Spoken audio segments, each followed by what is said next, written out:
Hello student, हर हर महादेव। हमारा जो initiative है टू कंप्लीट 6 to 12 एनसीईआरटी, उसमें क्लास 6, 7, 8, 9, 10 कंप्लीट हो चुका है।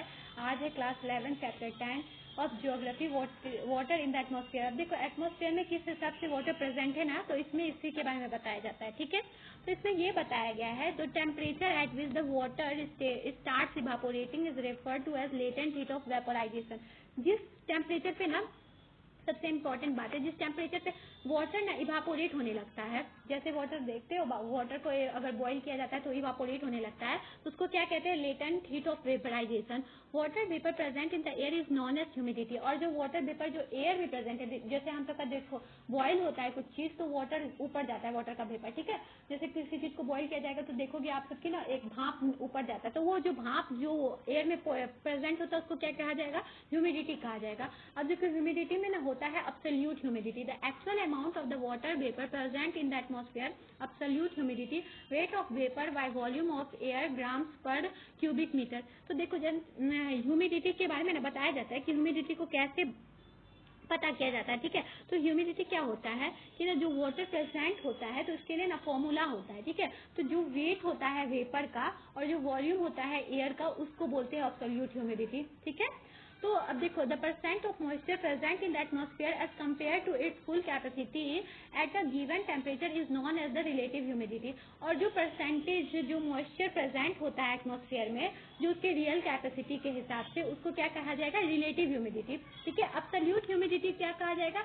जो वाटर वेपर प्रेजेंट होगा एटमॉस्फेयर में एक्चुअल अमाउंट में, और जो परसेंट, और जबकि रिलेटिव ह्यूमिडिटी को कहा जाएगा जो अपने फुल कैपेसिटी में जो प्रेजेंट होगा कंपेयर टू जो मॉइस्चर होना चाहिए, उसके बाद भी जो अपने फुल कैपेसिटी में प्रेजेंट होगा उसको क्या कहा जाएगा?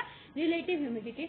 With the change of air temperature the capacity to retain moisture increase और decrease, the relative humidity is also affected. It is greater over the ocean and least over the continent.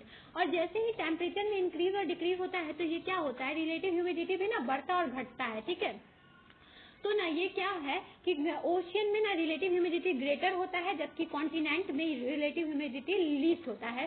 Humidity is measured by an instrument called hygrometer. अब देखिए humidity को किस चीज से मापा जा सकता है, उस चीज को अच्छी तरीके से याद रखना होगा। तो उसको किस चीज से मापा जा सकता है? हाइग्रोमीटर से। ठीक है, The temperature at which saturation occurs in a given sample of air is known as dew point।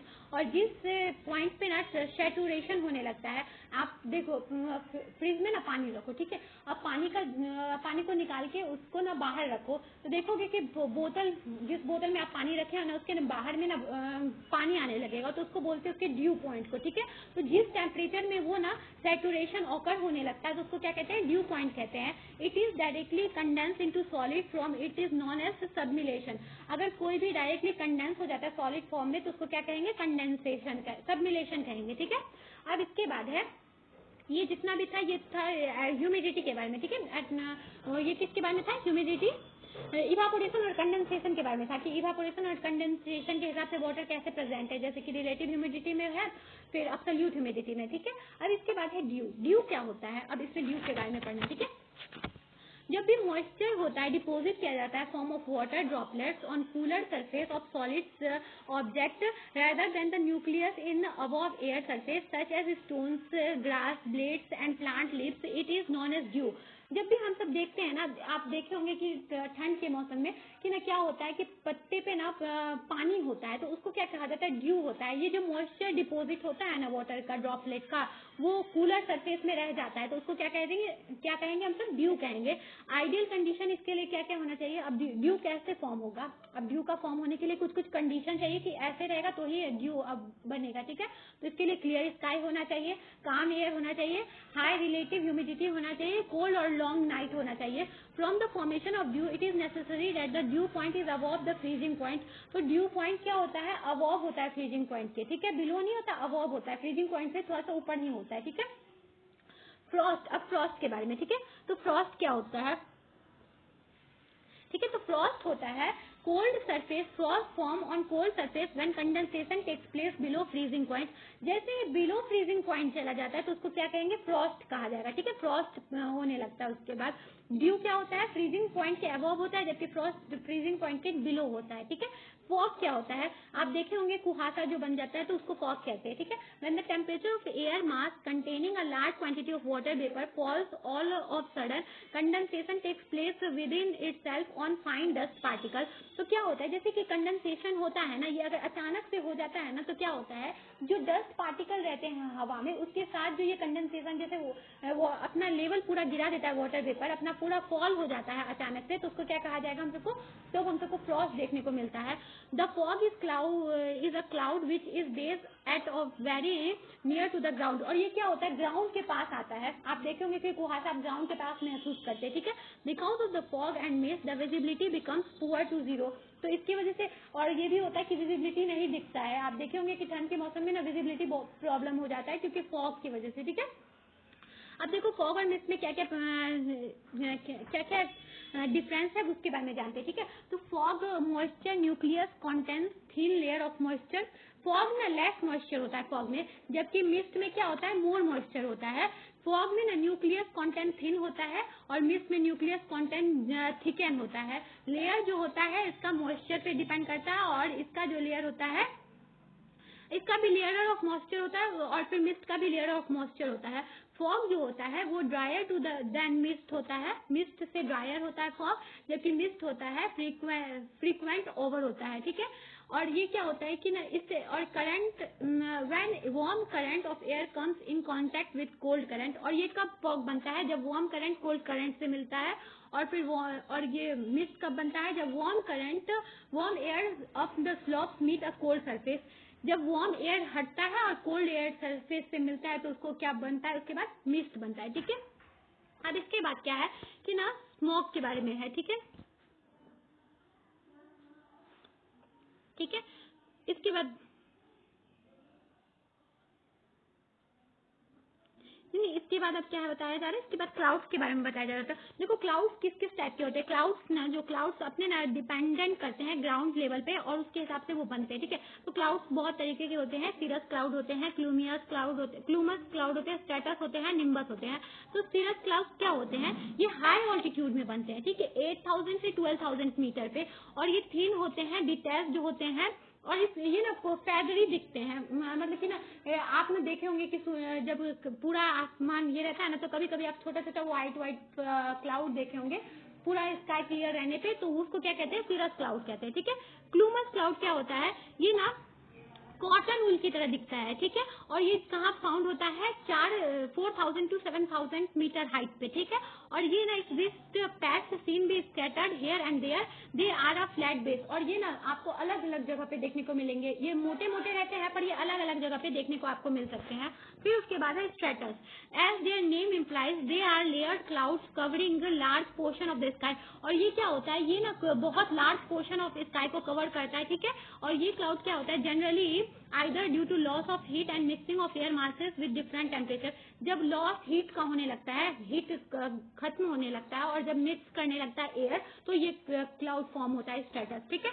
Nimbus क्या होता है, ये ब्लैक और डार्क ग्रे कलर का होता है और ये ना मिडिल होता है सरफेस के पास, ठीक है। और इसके वजह से क्या होता है, सन दिखाई भी नहीं देता है, इतना ये सब डार्क होता है ये कभी कभी क्लाउड, ठीक है। Sometime the clouds are so low that they seems to touch the ground. Nimbus clouds are shapeless masses of thick vapour. और ये क्या होता है, shapeless mass of thick vapour का होता है, ठीक है। फिर ये है क्लाउड्स, ठीक है, इसमें क्लाउड्स के बारे में बताया जा रहा है। अब देखो प्रिसिप्शन क्या होता है, प्रिसिप्शन क्या होता है, प्रिसिप्शन रेन को लाने में इम्पोर्टेंट फॉर्म होता है, ठीक है। रेनफॉल इसी की वजह से, प्रिसिप्शन की वजह से होता है कि जब ना आप ना महसूस करते होंगे कि ना जब क्या कहते हैं बादल लगा होता है और फिर क्या कहते हैं हम सबको ह्यूमिडिटी महसूस होता है, तो इस टाइम में प्रिसिप्शन होता है। और प्रिसिप्शन की वजह से क्या होता है, बारिश होता है, ठीक है।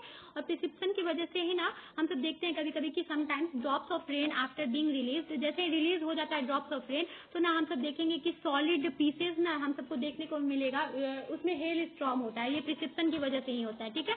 अब देखो रेनफॉल का टाइप्स के बारे में भी यहाँ पे बताया गया है कि रेनफॉल किस किस टाइप के होते हैं। तो रेनफॉल होते हैं कन्वेंशनल टाइप के होते हैं, जो ना the air on being heated becomes light and rises up conventional current. जैसे एयर हीट हो जाता है और कन्वेंशनल करंट के तौर पे राइज होता है ना, तो उसको क्या कहेंगे, कन्वेंशनल रेन कहेंगे, ठीक है।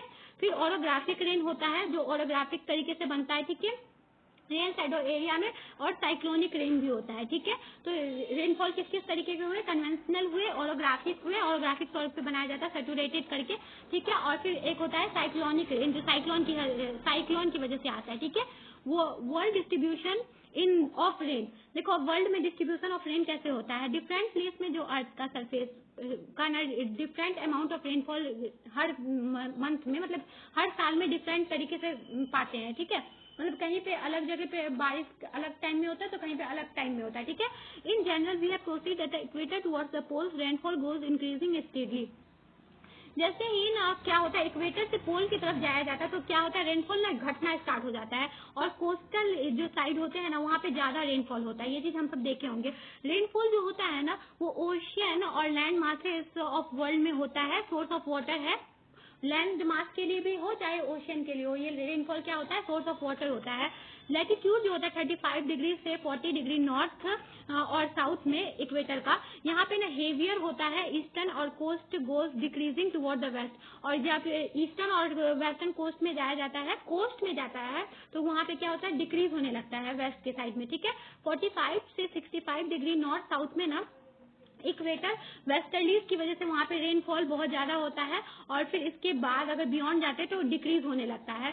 whenever mountain run parallel to the coast, the rain is greater on the coastal plain on the windward side and it decreases toward the leeward side। और जैसे ही माउंटेन एक बैरियर के रूप में काम करता है ना, तो उसमें क्या होता है, लीवॉर्ड साइड में ना डिक्रीज होता है रेनफॉल, और जबकि विंड वार्ड साइड में क्या होता है, बहुत ज्यादा इंक्रीज होता है रेनफॉल का, ठीक है। On the basis of the total amount of annual precipitation, major precipitation regime of the world are identified as follow. तो देखो जैसे कि ना प्रिसिप्शन का वैल्यूज बताया जा रहा है कि किस हिसाब से होता है। इक्वेटोरियल बेल्ट पे जहाँ पे विंड वार्ड स्लॉप्स होते हैं माउंटेन के, वहाँ पे वेस्टर्न कोस्ट में cool temperature zone and the coastal areas of the monsoon land receive heavy rainfall.